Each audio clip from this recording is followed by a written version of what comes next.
Now, my dear brothers and sisters, I have learned that in different cultures, meron pala, you have to be sensitive kung ano ang iyong ireregalo.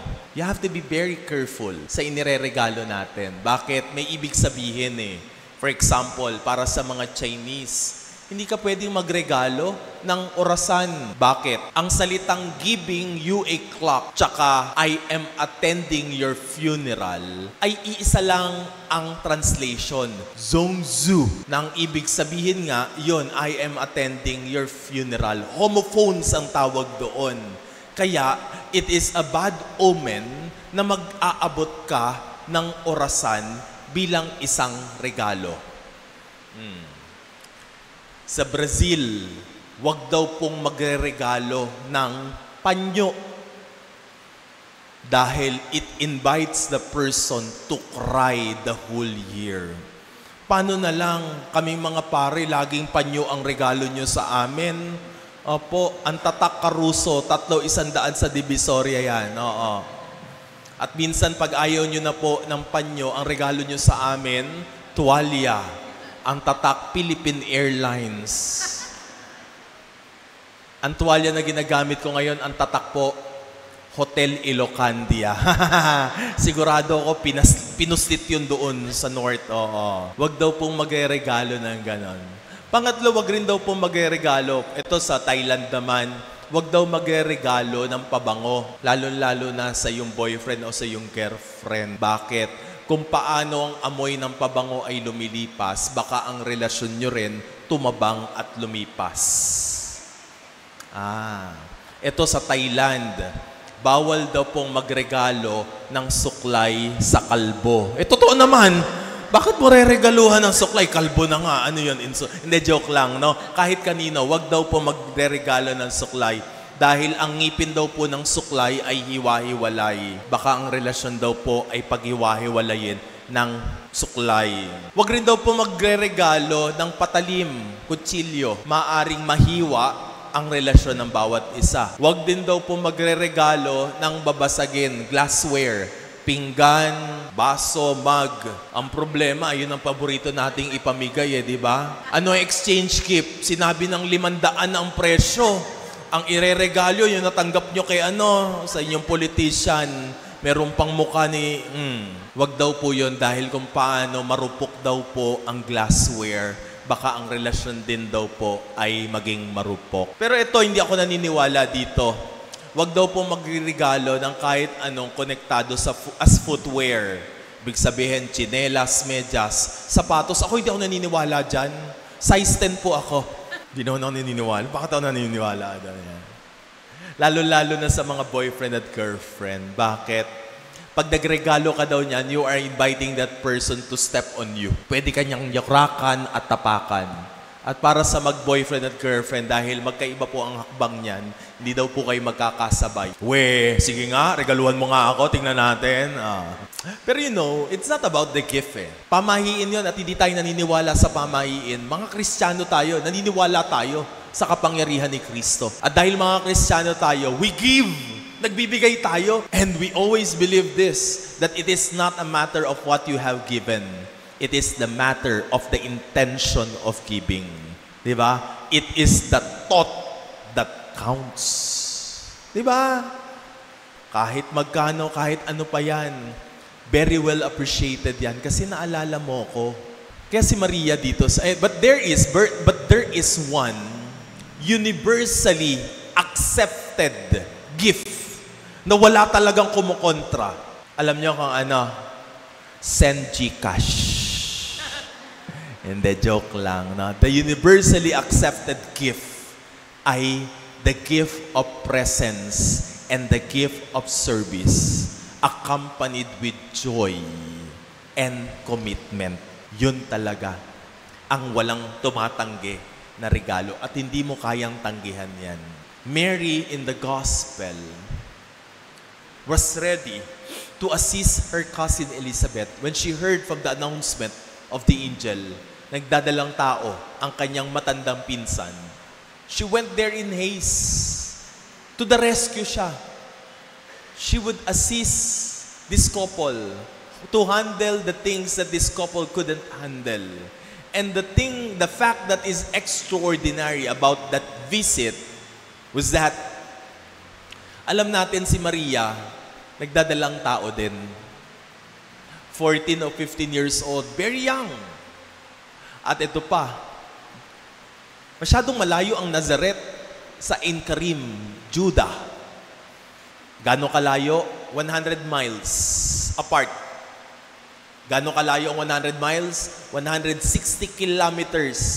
Para bagang mula dito sa Maynila, patungong Calapan, Mindoro. Ganon kalayo. And then, yung elevation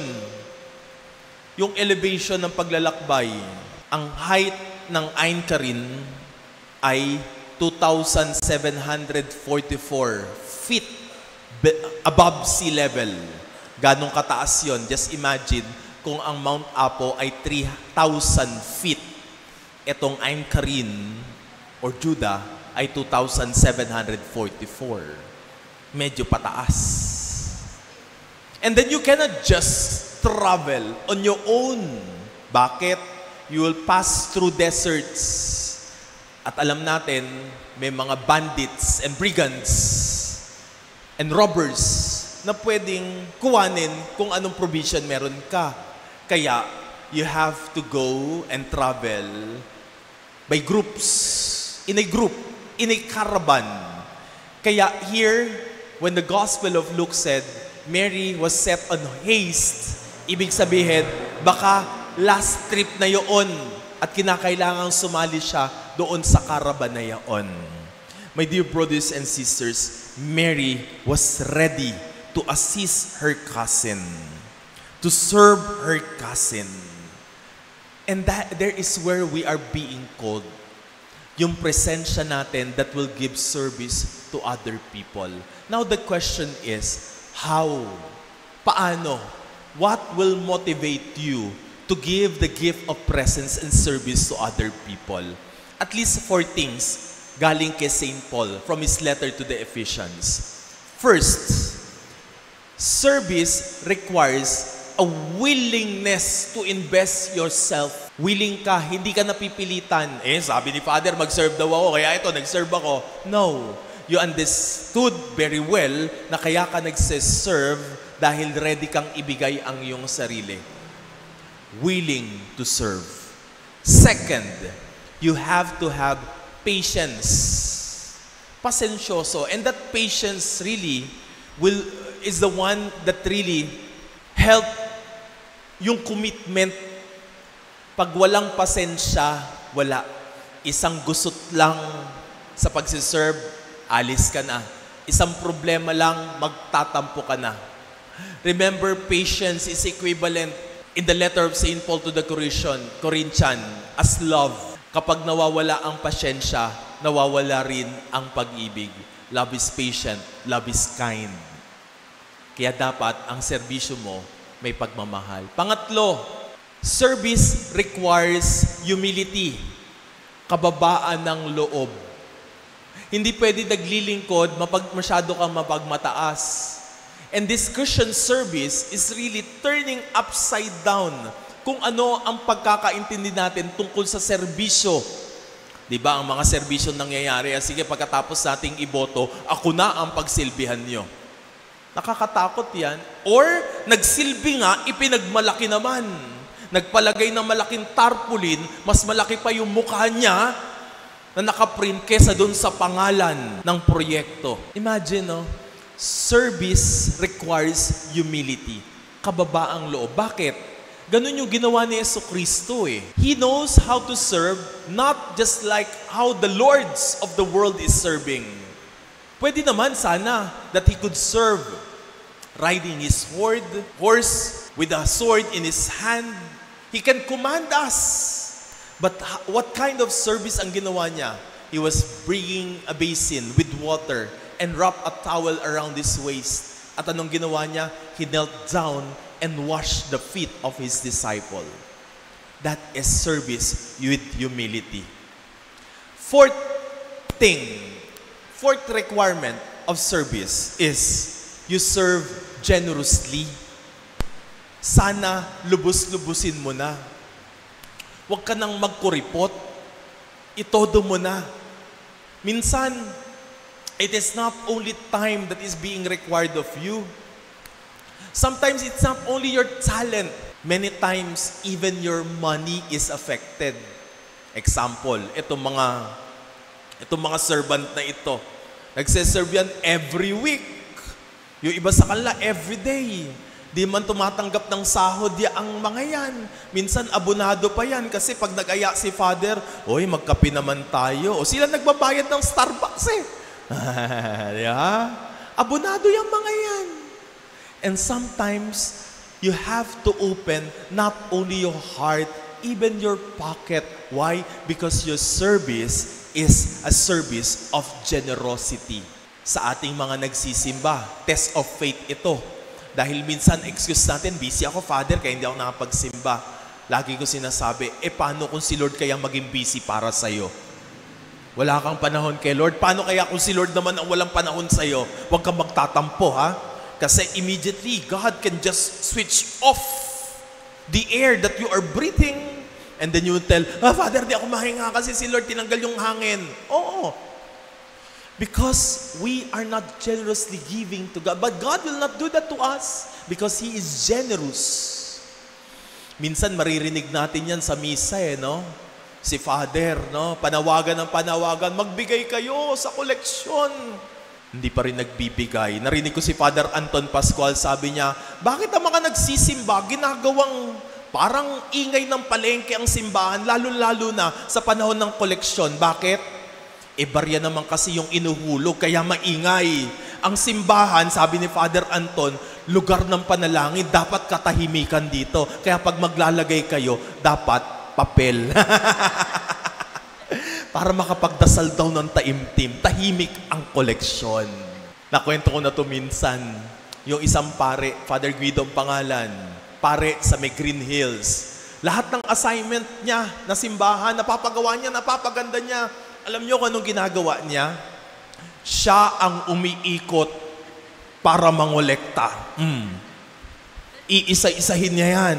Kapag yung nagsimba, medyo nakapustura at naglagay ng 20 pesos, sasabihin niya, Sister, yun lang? Ang ganda ng itsura mo, 20 ang hulog mo. We give our service generously. Sometimes it requires you of your time, talent, and many times even the amount of your money inside your pocket. At bakit natin ginagawa yon? It is because God has done a beautiful service sa atin.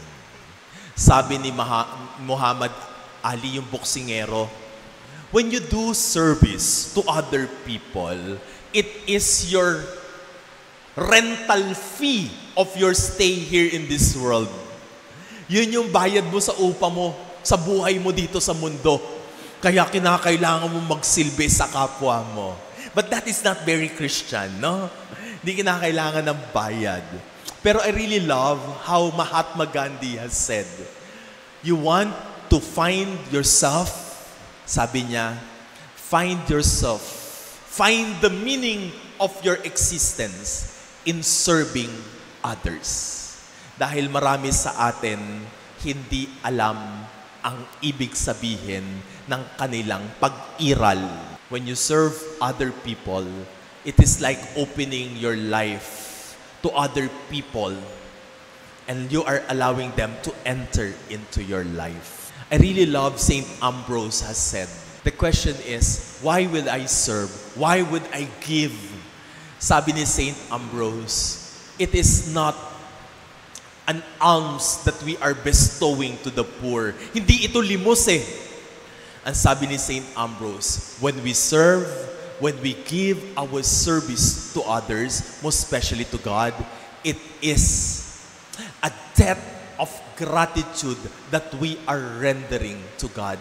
Kasi nagpapasalamat ka. Kaya ibinibigay mo yon.